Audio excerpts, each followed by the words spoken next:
ओम श्री गणेशाय नमः। दोस्तों, आज की वीडियो में सुनेंगे गुरुवार व्रत की कथा। गुरुवार का दिन भगवान विष्णु की पूजा अर्चना की जाती है। इस दिन विष्णु जी की व्रत रखने और पाठ करने से कष्टों से मुक्ति मिलती है।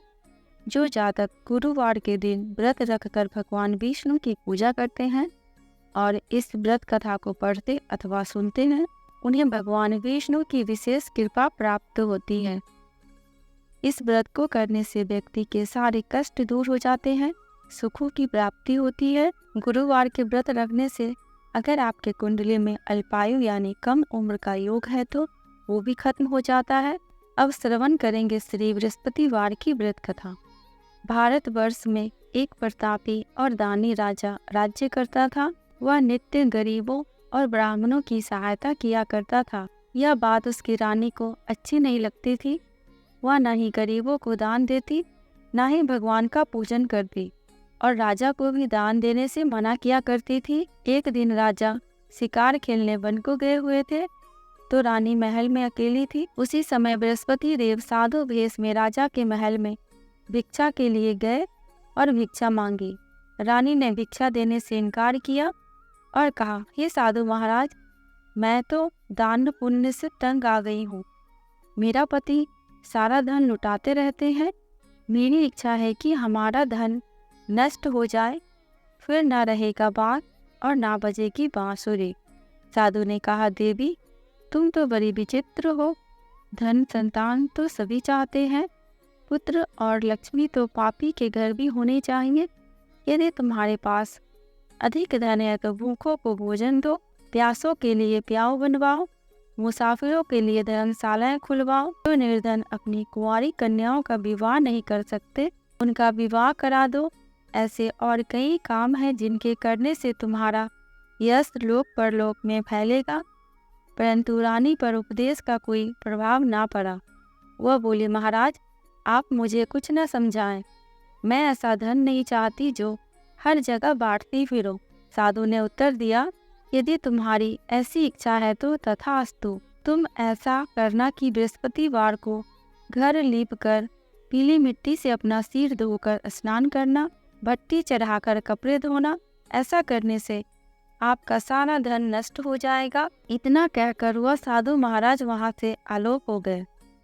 साधु के अनुसार कहीं बातों को पूरा करते हुए रानी को केवल 3 बृहस्पतिवार ही बीते थे कि उसकी समस्त धन संपत्ति नष्ट हो गई। भोजन के लिए राजा का परिवार तरसने लगा। तब एक दिन राजा ने रानी से बोला कि हे रानी, तुम यहीं रहो, मैं दूसरे देश को जाता हूँ, क्योंकि यहाँ पर सभी लोग मुझे जानते हैं, इसलिए मैं कोई छोटा कार्य नहीं कर सकता। ऐसा कहकर राजा परदेश चला गया। वहाँ वह जंगल से लकड़ी काट कर लाता और शहर में बेचता। इस तरह वह अपना जीवन व्यतीत करने लगा। इधर राजा के परदेश जाते ही रानी और दासी दुखी रहने लगी। एक बार जब रानी और दासी को 7 दिन तक बिना भोजन के रहना पड़ा तो रानी ने अपनी दासी से कहा, हे दासी, पास ही के नगर में मेरी बहन रहती है, वह बड़ी धनवान है, तू उसके पास जा और कुछ ले आ ताकि थोड़ी बहुत गुजर बसर हो जाए। दासी रानी की बहन के पास गई। उस दिन गुरुवार था और रानी की बहन उस समय बृहस्पतिवार व्रत की कथा सुन रही थी। दासी ने रानी की बहन को अपनी रानी का संदेश दिया, लेकिन रानी की बड़ी बहन ने कोई उत्तर नहीं दिया। जब दासी को रानी की बहन से कोई उत्तर नहीं मिला, वह बहुत दुखी हुई और उसे क्रोध भी आया। दासी ने वापस आकर रानी को सारी बात बता दी। सुनकर रानी ने अपने भाग्य को कोसा। उधर रानी की बहन ने सोचा कि मेरी बहन की दासी आई थी, परंतु उससे नहीं बोली, इससे वह बहुत दुखी हुई होगी। कथा सुनकर और पूजन समाप्त करके वह अपनी बहन के घर आई और कहने लगी, ये बहन, मैं बृहस्पतिवार का व्रत कर रही थी। तुम्हारी दासी मेरे घर आई थी, परंतु जब तक कथा होती है तब तक ना तो उठते हैं और ना ही बोलते हैं, इसलिए मैं नहीं बोली। कहो दासी, क्यों गई थी? रानी बोली, बहन, तुमसे क्या छिपाओ, हमारे घर में खाने तक को अनाज नहीं था। ऐसा कहते कहते रानी की आंखें भर आई। उसने दासी समेत पिछले 7 दिनों से भूखे रहने तक की बात अपनी बहन को विस्तार पूर्वक सुना दी। रानी की बहन बोली, देखो बहन, भगवान बृहस्पति देव सबकी मनोकामना को पूर्ण करते हैं। देखो शायद तुम्हारे घर में अनाज रखा हो। पहले तो रानी को विश्वास नहीं हुआ, पर बहन के आग्रह करने पर उसने अपनी दासी को अंदर भेजा तो उसे सचमुच अनाज से भरा एक घड़ा मिल गया।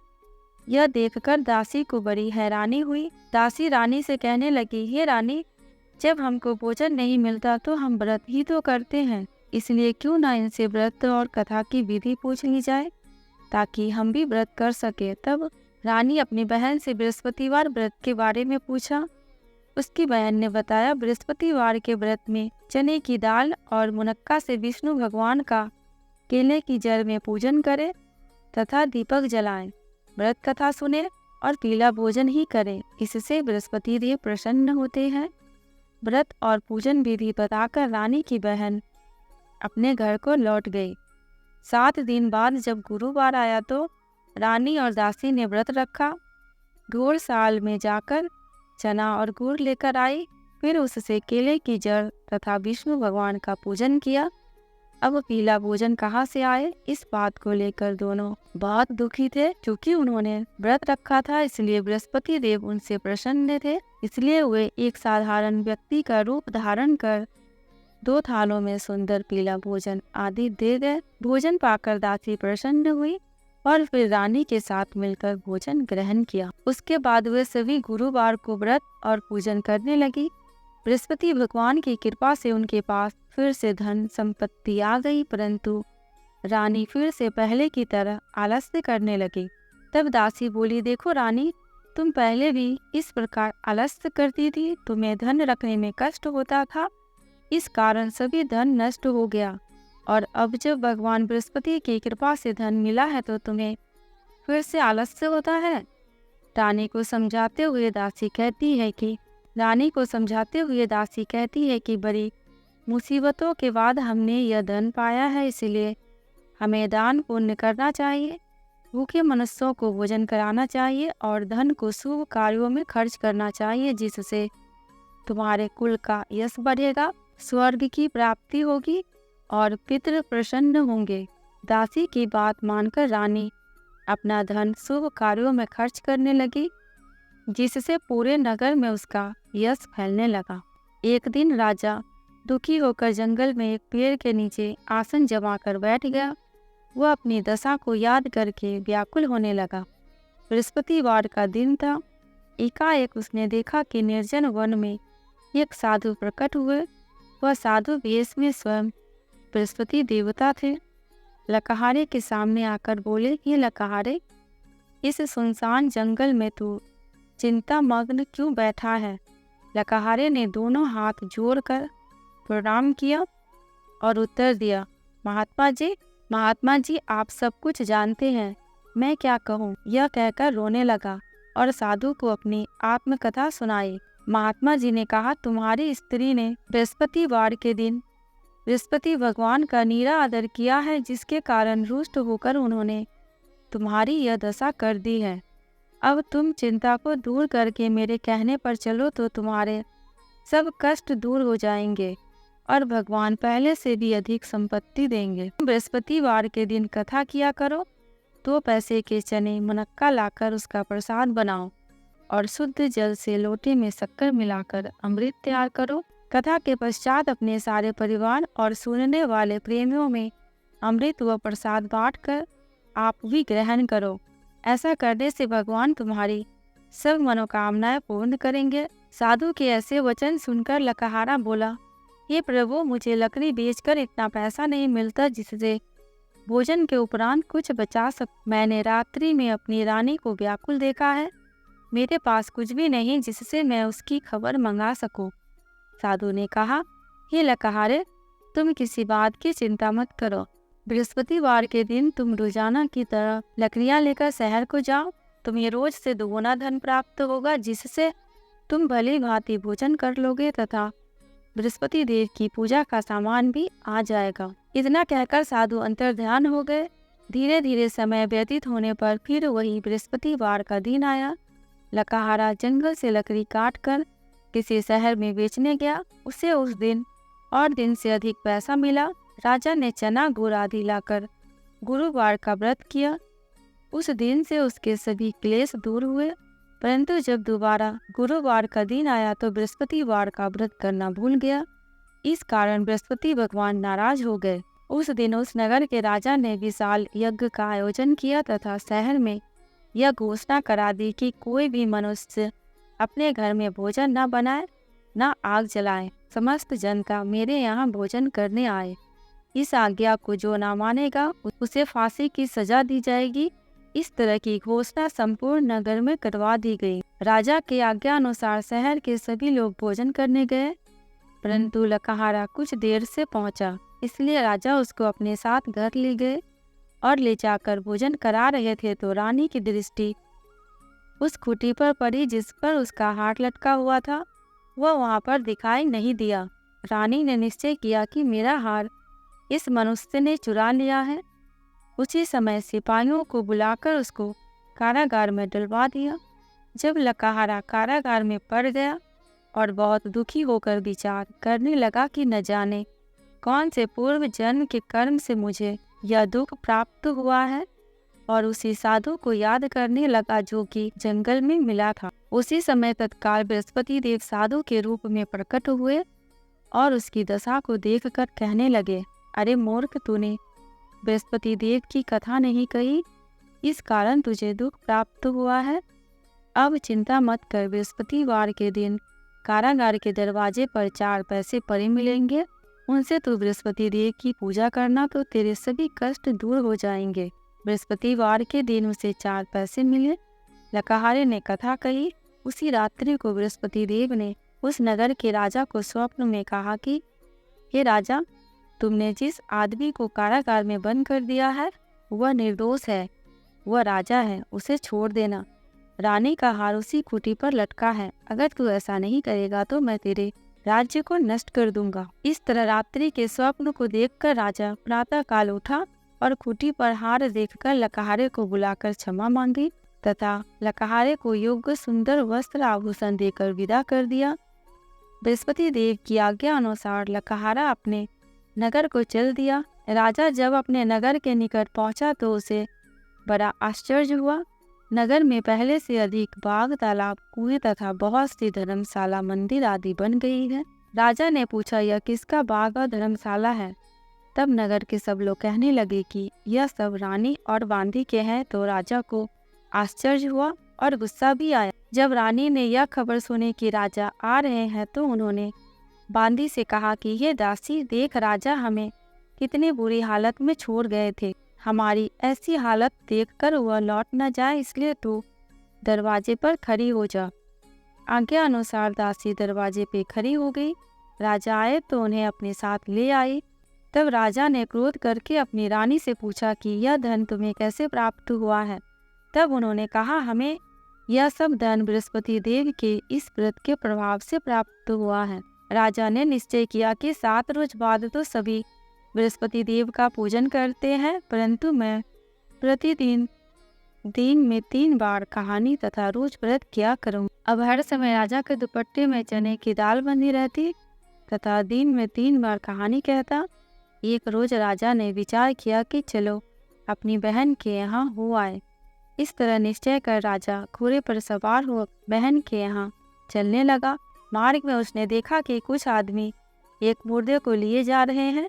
उन्हें रोककर राजा कहने लगा, अरे भाइयों, मेरे बृहस्पति देव की कथा सुन लो। वे बोले, लो, हमारा तो आदमी मर गया है, इसको अपनी कथा की पड़ी है। परंतु कुछ आदमी बोले, अच्छा कहो, हम तुम्हारी कथा सुनेंगे। राजा ने दाल निकाली और जब कथा आधी हुई तो मुर्दा हिलने लग गया, और जब कथा समाप्त हो गई तो राम राम कर उठकर खड़ा हो गया।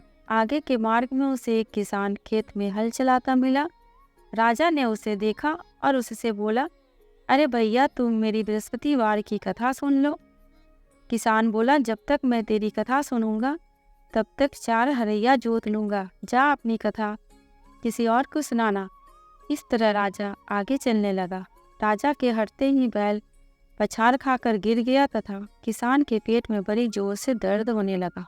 उसी समय उसकी माँ रोटी लेकर आई। उसने जब यह देखा तो अपने पुत्र से सब हाल पूछा।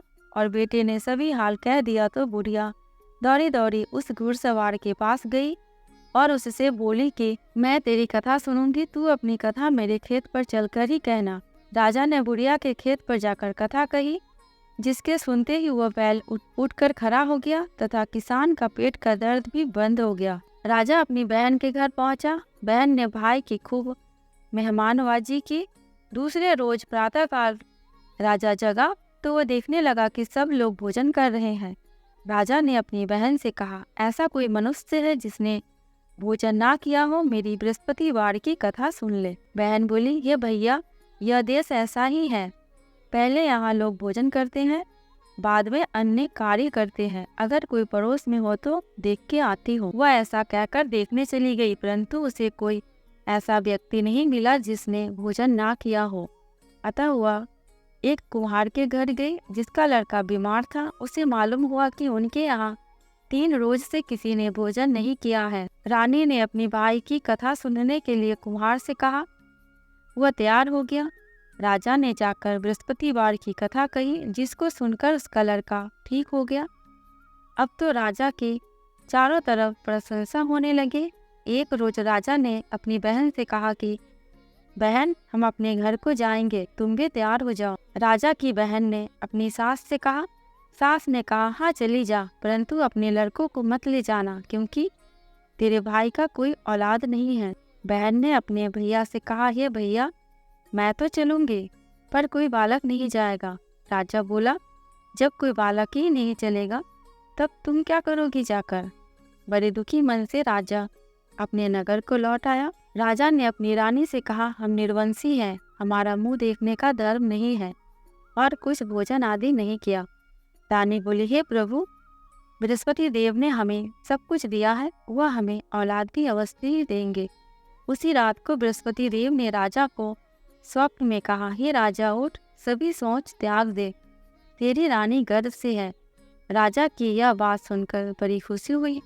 9वें महीने में उसके गर्भ से एक सुंदर पुत्र पैदा हुआ। तब राजा बोला, हे रानी, स्त्री बिना भोजन के रह सकती है, पर बिना कहे नहीं रह सकती। जब मेरी बहन आए तुम उससे कुछ कहना मत। रानी ने सुनकर हाँ कर दिया। जब राजा की बहन ने यह शुभ समाचार सुना तो वह बहुत खुश हुई तथा बधाई लेकर अपने भाई के यहाँ आई। तभी रानी ने कहा, घोड़ा चढ़कर तो नहीं आई, गधा चढ़ी आई।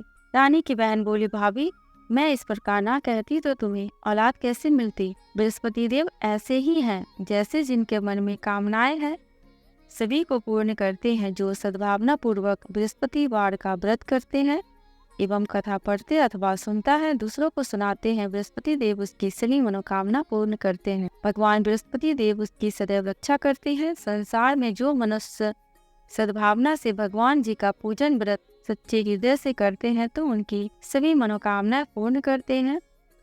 जैसे सच्ची भावना से रानी और राजा ने उनकी कथा का गुणगान किया तो उनकी सभी इच्छाएं बृहस्पति देव जी ने पूर्ण की। इसलिए पूर्ण कथा सुनने के बाद प्रसाद लेकर जाना चाहिए।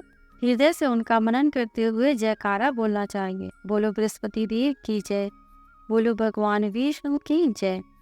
कथा समाप्त। दोस्तों, कमेंट बॉक्स में भगवान विष्णु एवं बृहस्पति देव की जयकारा लगाना बिल्कुल भी मत भूलना। आपको मेरे चैनल पे व्रत त्योहारों की जानकारियाँ एवं उनसे जुड़ी कथा कहानियाँ मिलती रहेंगी।